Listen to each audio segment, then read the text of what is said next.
नमस्कार मैत्रिणींनो, स्वागत आहे तुमचं माझ्या किचनमध्ये म्हणजेच पल्लवीच्या किचनमध्ये। तर आज आपण बनवणार आहोत अंडा भुर्जी। त्यासाठी मी घेतलेले आहेत मोठे 3 कांदे। अंडे आपल्याला जेवढे घालायचे आहेत तेवढे मी सात घेतलेले आहेत। मी तीन लोकांचीच बनवते। हिरव्या मिरच्या आणि लसूण मी कांदा बारीक चिरून घेतलेला आहे व हिरवी मिरची लसूण बारीक करून घेतलेला आहे। तर आपण गॅसवर कढई ठेवलेली आहे। त्यात आपण 3 पळ्या तेल घालून घेऊया।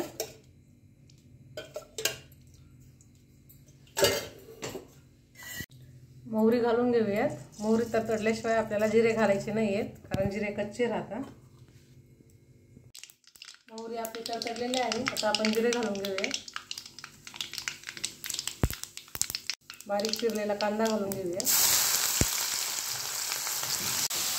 कांद्यात आपण मीठ घालून घेऊयात, म्हणजे आपला कांदा पटकन परततो, एक लाल भाजला जातो छान।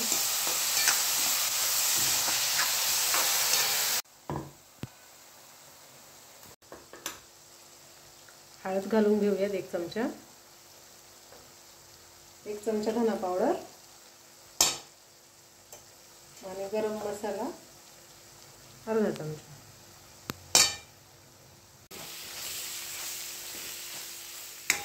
आता आपण अंडी फोडून घालूया।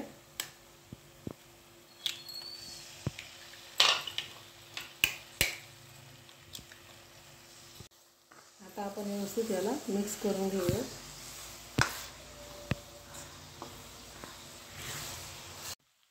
बारीक चिरलेली कोथिंबीर घालून घेऊया।